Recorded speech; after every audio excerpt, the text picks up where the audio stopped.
إن الحمد لله نحمده ونستعينه ونستغفره ونعوذ بالله من شرور أنفسنا ومن سيئات أعمالنا من يهده الله فلا مضل له ومن يضلل فلا هادي له وأشهد أن لا إله إلا الله وحده لا شريك له وأشهد أن محمدا عبده ورسوله يا أيها الذين آمنوا اتقوا الله حق تقاته ولا تموتن إلا وأنتم مسلمون يا أيها الناس اتقوا ربكم الذي خلقكم من نفس واحدة وخلق منها زوجها وبث منهما رجالا كثيرا ونساء واتقوا الله الذي تساءلون به والأرحام إن الله كان عليكم رقيبا يا أيها الذين آمنوا اتقوا الله وقولوا قولا سديدا يصلح لكم أعمالكم ويغفر لكم ذنوبكم ومن يطع الله ورسوله فقد فاز فوزا عظيما. اللہ تعالیٰ کے گھر میں یہ مجلس قائم ہے اور بابرکت مجلس ہے. ایک تو اللہ کے گھر میں ہے اور دوسرا ہمارے دو عزیز اور دو بچیاں نکاح کے رشتے سے منسلک ہو رہی ہیں. اور نکاح کرنا ہمارے پیارے حبیب کی سنت. آپ کا فرمان ہے النکاح من سنتی، یہ نکاح میری سنت ہے. اور ایک اور حدیث میں آپ کا فرمان ہے مر راغب موڑے گا وہ ہم میں سے نہیں. نکاح کرنا فضیلت ہے، نکاح چھوڑنا فضیلت نہیں ہے. نکاح کرنا تقویٰ ہے، نکاح کو چھوڑنا تقویٰ نہیں ہے. ایک انسان کی نیکی کی دلیل نکاح ہے. اگر وہ نکاح نہیں کرتا یہ اس کی نیکی کی دلیل نہیں، جس کا ثبوت یہ کہ دنیا کے سب سے نیک انسان اور سب سے بڑے متقی محمد مصطفیٰ علیہ الصلوۃ والسلام ان کے نکاح ہوئے تھے. ٹوٹل 11 نکاح. ایک وقت میں 9 بیویاں آپ کے ساتھ تھیں. اگر نکاح ناپسندیدہ چیز ہوتی تو اللہ کے پیارے پیغمبر کیوں کرتے؟ ایک ناپسندیدہ عمل نبی علیہ السلام کیوں کرتے؟ یہ انتہائی پسندیدہ عمل نبی علیہ السلام کیوں کرتے؟ یہ انتہائی پسندیدہ عمل. اس کے بڑے فائدے ہیں. نبی علیہ السلام کی حدیث ہے یا معاشر الشباب من استطاع منکم الباءۃ فلیتزوج. نوجوانوں تم میں جو نکاح کی طاقت رکھتا ہو وہ نکاح کرے. اس کے 2 فائدے فإنه أغض للبصر وأحسن للفرج.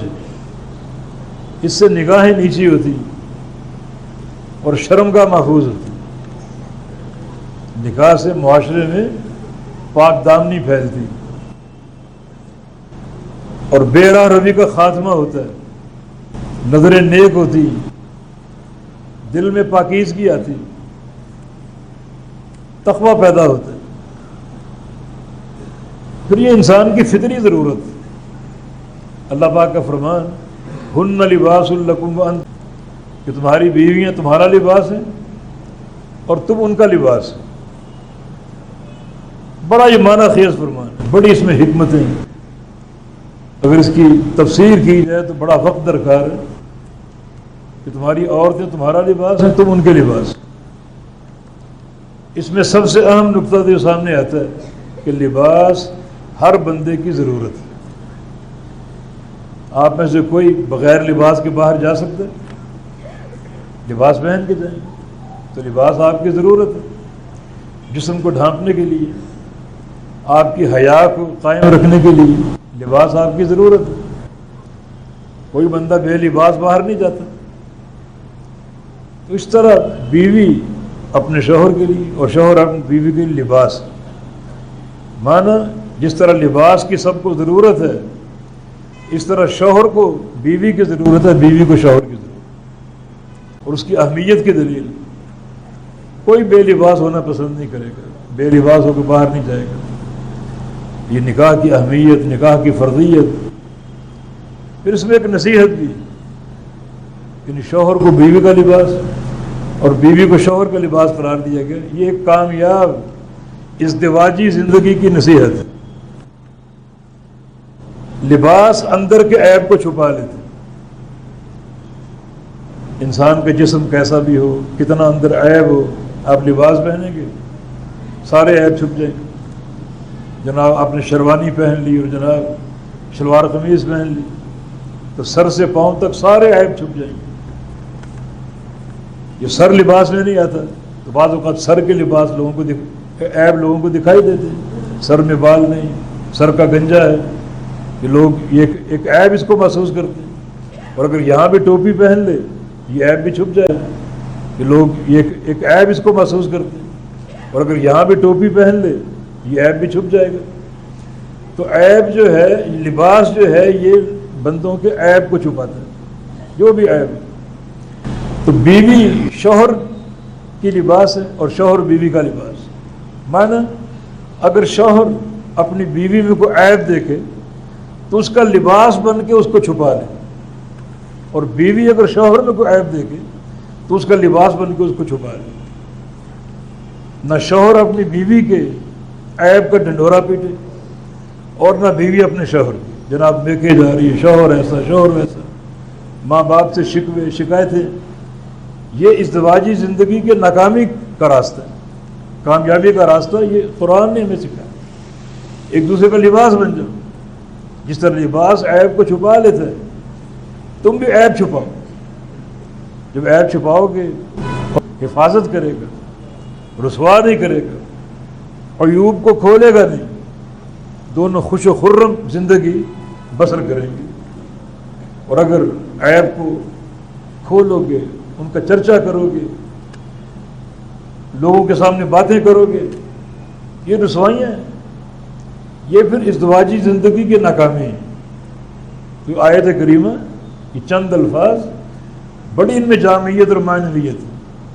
ان سے یہ ثابت ہو رہا ہے کہ نکاح ہماری ضرورت بھی ہے، ہماری فطرت بھی ہے. اور کامیاب شادی جو ہے وہ ایک دوسرے کا لباس بن کے رہنے میں. عیوب کو ڈھانپ لو، رسوا نہ کرو، تو زندگی کامیابی سے گزرے گی. تو نکاح فضیلت ہے، ترک نکاح نہیں. تو ہم یہ دعا کرتے ہیں کہ اللہ تعالیٰ جو ہماری یہ دو عزیز آج ہیں، اللہ تعالیٰ ان کو شرعی تقاضوں کے مطابق زندگی بسر کرنے کی توفیق دے. اللہ ان کو خوشیاں دے، اللہ ان میں محبتیں پیدا کرے. جو دو خاندان آپس میں مل رہے ہیں، اللہ ان خاندانوں کو محبت سے بھر دے اور نظر بد سے بچائے، ہر قسم کے شر سے بچائے. شادی جو ہے یہ معاشرے میں بہتر سے بہتر بننے کا ایک آغاز ہے. شادی سے قبل بھی انسان اپنی بہتری ثابت کرتا ہے اللہ تعالیٰ کی عبادت کے ساتھ، اللہ کی اطاعت کے ساتھ. نبی علیہ السلام کی حدیث ہے کہ شاب نشأ فی عبادت ربہ، وہ نوجوان کہ وہ بچہ جو رب تعالیٰ کی عبادت میں پروان چڑھتا ہے، بڑا ہو رہا ہے آہستہ آہستہ، لیکن ساتھ ساتھ اللہ کی عبادت کر رہا ہے. مسجد سے محبت، علماء سے محبت، عبادت کر رہا ہے. مسجد سے محبت، علماء سے محبت، مدارس سے محبت اور دین سیکھنے کا شوق. یہ شادی سے قبل کی زندگی. اب شادی ہو گئی، ایک سنگ میل آپ نے عبور کیا، اب اور بہتر بننے کا موقع ہے. وہ کیسے؟ حدیث میں آتا ہے کہ خیرکم لأہلہ، تم سب میں بہتر وہ شخص بن جائے گا جو اپنی بیوی کے لیے بہتر ہو، اچھے اخلاق سے پیش آئے، حسن معاشرت، حسن عشرت، حقوق کی ادائیگی اور خوش و خرم زندگی بسر کرنے کا ڈھنگ، عورت کی عزت نفس کا خیال. وہ بیوی ہے اور مساوی حقوق کے ساتھ آتی ہے، نوکرانی نہیں، مساوی حقوق کے ساتھ آپ کے پاس آتی. میں سمجھتا ہوں کہ ایک عورت سے بڑھ کر بہادر کوئی نہیں، لیکن صرف والدین کہتے ہیں نا آپ کی شادی فلاں سے کر رہے، وہ سر جھکا دیتی ہے، اسے معلوم نہیں وہ فلاں کیسا ہے، اس کا کردار کیسا، اس کا اخلاق کیسا ہے، اس کا ملنا کیسا ہے، پھر جس گھر میں جاؤں گی ساس کیسی ہوگی، سسر کیسا ہوگا، دیور کیسے ہوں گے، جیٹھ کیسے ہوں گے، اسے معلوم نہیں، گویا وہ ایک اندھیرے میں جا رہی، صرف ماں باپ کے کہنے پہ۔ اس کی قدر کرو، کوئی نوکرانی گھر میں نہیں لا رہے، عورت کی اس قربانی کی قدر کرو، کسی کو نہیں جانتے، اور باپ کے کہنے پہ سر جھکا دیتے کہ اس کی اطاعت ہے۔ ہمارے یہ معاشرے کی شرم و حیا کا زیور ہے، اور ہم جناب مظالم کی چکی میں پیسنے لگے، اس کے حقوق کو پامال کریں، ڈانٹ ڈپٹ اور مار کٹائی، پرلے درجے کا ظلم۔ یاد رکھو نبی علیہ السلام کی حدیث ہے، الظلم ظلمات یوم القیامہ، جو بھی ظلم کرو گے چھوٹا ہو یا بڑا ہو وہ قیامت کے اندھیروں میں تبدیل ہو جائے گا۔ جب وہاں اٹھ کے جاؤ گے نور نہیں ملے گا، اندھیرے ملیں گے، پورے صراط پر چڑھو گے نیچے جہنم ہے، اندھیرے ہوں گے، رستہ نظر نہیں آئے گا، جہاں جاؤ گے اندھیرے ہی اندھیرے۔ یہ کتنی خوفناک حالت اور کیفیت، شوہر بیوی پر ظلم کرے، ساس بہو پر ظلم کرے، سسر بہو پر ظلم کرے، یا بھائی بھائی پر ظلم کرے، بہن پر ظلم کرے، تو یہ ایسے مظالم ہیں جن کو نوٹ کیا جائے، اور یہ قیامت کے اندھیرے ہوں۔ یہ ایک نصیحت ہم دے رہے ہیں کہ اللہ کے پیغمبر کیا فرما رہے ہیں، تم سب میں بہترین وہ ہے جو اپنی بیوی کے لیے بہترین، تو یہ بہتر سے بہتر ہونے کا موقع ہے۔ یعنی گھر سے گواہی آئے بہتر ہونے کی، باہر کی گواہی نہیں۔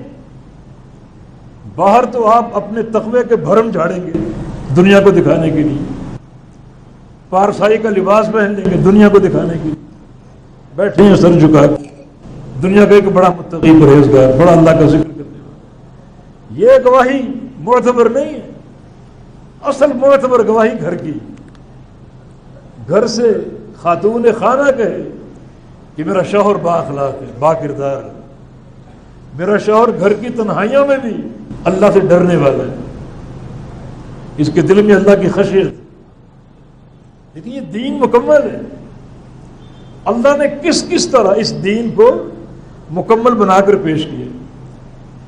محمد الرسول اللہ صلی اللہ علیہ وسلم ہمارے نبی، جن کے کردار میں اخلاق میں کوئی شک نہیں، شک کرنا بھی کفر، مگر پروردگار نے اس نقطے کو نہیں چھوڑا، ایک بندے کو مدینے بھیجا کہ تو جا اور جا کر میرے پیغمبر کے اخلاق کا سوال کر، اور یہ سوال ابو بکر سے نہیں کرنا، عمر سے نہیں کرنا، بڑے بڑے صحابہ علی مرتضیٰ ہیں، عثمان غنی، ان سے نہیں کرنا رضی اللہ عنہ، یہ سوال میرے پیغمبر کی بیوی سے کرنا، تاکہ گھر کی گواہی آئے کہ میرے حبیب کا اخلاق کیسا۔ سیدہ عائشہ صدیقہ سے ملا اور پوچھا کیف کان خلق رسول اللہ صلی اللہ علیہ وسلم، اللہ کے نبی کے اخلاق کیسے؟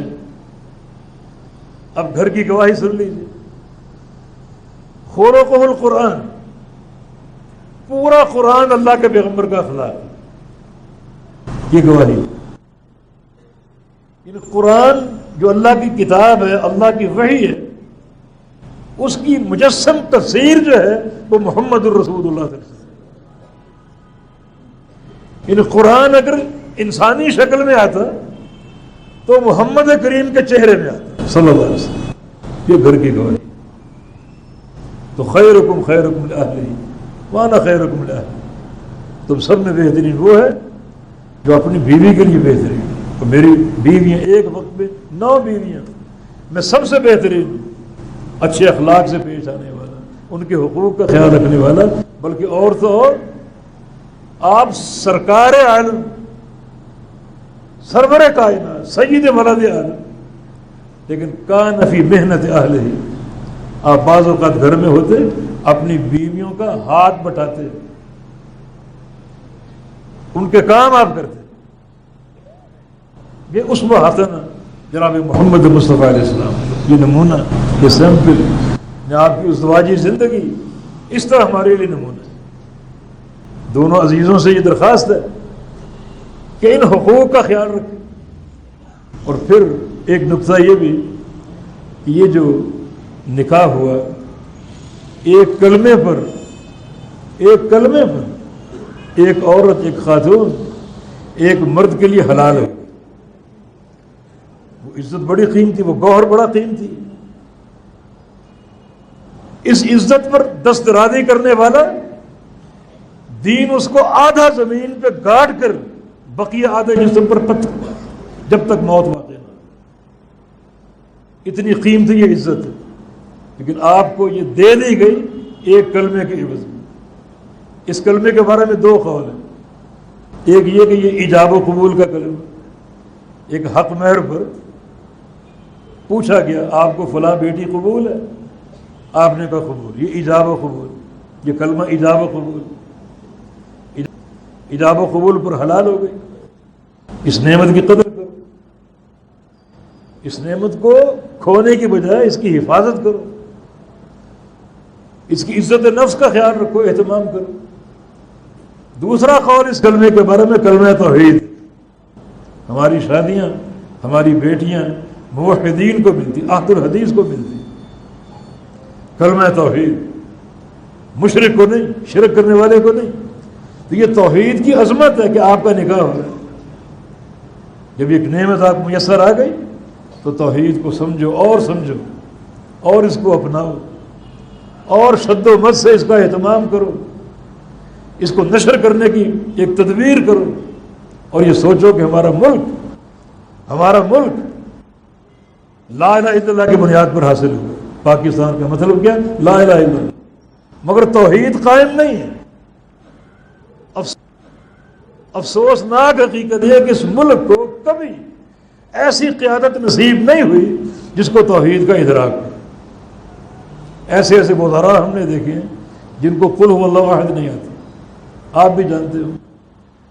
ایک بڑی وزارت پر فائد ہے، سورہ اخلاص نہیں آتی، تف ہے تم پر، تف ہے۔ جو ملک اسلام توحید کے نام پر ہے، اس ملک کے وزیر کو ایک چھوٹی صورت نہیں آتی، بار بار پڑھ رہا ہے اور بار بار غلطیاں کر رہا ہے۔ تو ہم یہ تہیہ کریں کہ ہم اس کے چپے چپے پر توحید قائم کریں، اللہ تعالیٰ کی توفیق سے۔ اور اگر ہماری جو بچیاں ہیں ان تک یہ دو حدیثیں پہنچا دی جائیں تاکہ انہیں بھی ایک نصیحت ہو جائے۔ ایک صحیح بخاری کی، رسول اللہ صلی اللہ علیہ وسلم بالخصوص عید کے اجتماعات میں عورتوں کو حاضر ہونے کا امر دیا کرتے تھے، ضرور آئیں، حتیٰ کہ ایک عورت کو شرعی مجبوری ہو، نماز نہیں پڑھ سکتی لیکن آئے ہو، نماز نہ پڑھے، دعاؤں میں شریک ہو، حدیث ہے نا صحیح بخاری۔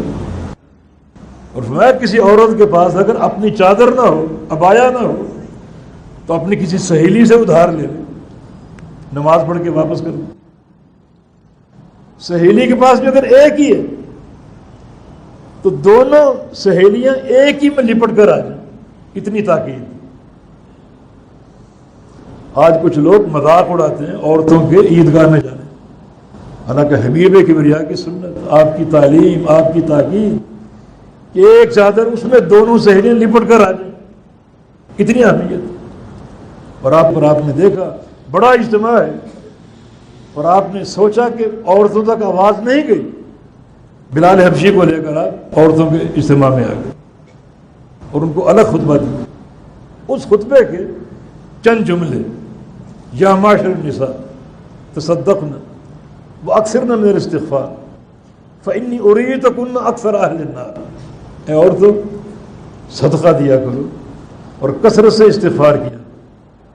میں نے جہنم دیکھی، مجھے جہنم دکھائی گئی، جہنم میں تم زیادہ تھے، مرد کم تھے، مرد کم تھے، عورتوں میں تو ایک زلزلہ ارتعاش پیدا ہو گیا، ہم زیادہ جہنم میں کیوں؟ تو رسول اللہ صلی اللہ علیہ وسلم نے اس کے دو اسباب، تکثرن اللعن اور تکفرن الرشید، تمہاری زبانیں بڑی گندی، گالی گلوچ، لعنتیں، ملامتیں، غیبتیں، طعنہ زنی، لعنتیں، ملامتیں، غیبتیں، طعنہ زنی، تم باز نہیں آتی، تمہاری زبانیں تمہیں جہنم میں داخل کر رہی ہیں۔ اور دوسرا سبب وَتَكْفُرُ الْعَشِيرَ، شوہروں کی نافرمانی کرتی۔ یہ دو اسباب۔ حالانکہ ایک عورت کے لیے جنت میں جانا سب سے آسان، نبی علیہ السلام کی حدیث المرأة اذا صلت خمسها وصامت شهرها وطاعت بعلها وحفظت فرجها، عورت 4 کام کر لی، 5 وقتہ نماز، رمضان کے روزے، شوہر کی فرما برداری اور عزت کی حفاظت۔ اللہ تعالیٰ قیامت کے روز اس عورت کے لیے جنت کے 8 دروازے کھول دیں گے، جہاں سے چاہو داخل ہو۔ اتنا آسان، لیکن پھر بھی عورتیں زیادہ ہیں، مرد کم ہیں، عورتیں زیادہ، مرد کم۔ ان 2 گناہوں کی بنا جنت میں بھی عورتیں زیادہ ہوں گی۔ جی ہاں، جنت میں بھی عورتیں زیادہ ہوں گی، جس کی دلیل نبی علیہ السلام کی حدیث، ہر جنتی کو دنیا کی 2 عورتیں ملیں گی، مانا ایک جنتی کے مقابلے میں 2 عورتیں۔ اگر جنتی 10 کروڑ ہیں، عورتیں 20 کروڑ ہوں گی، ہر جنتی کو 2 عورتیں ملیں گی، تو زیادہ یہاں بھی انہیں کی تعداد ہے۔ لیکن عمل صالح کے ساتھ وہی بات کہ نکاح کے بعد بڑا اچھا بننے کے مواقع ہیں، عورت کے لیے، مرد کے لیے۔ ہم دعا گو ہیں کہ اللہ تعالیٰ ان بچوں کی حفاظت کرے، اللہ ان عزیزوں کو خوش و خرم رکھے، شاد و آباد رکھے، ہر پریشانی سے بچائے، اللہ ان کے گھروں کو آباد رکھے، ان کا نکاح اللہ تعالیٰ دائمی ہو، اور کسی قسم کو رخنا نہ ہو، کوئی خوف نہ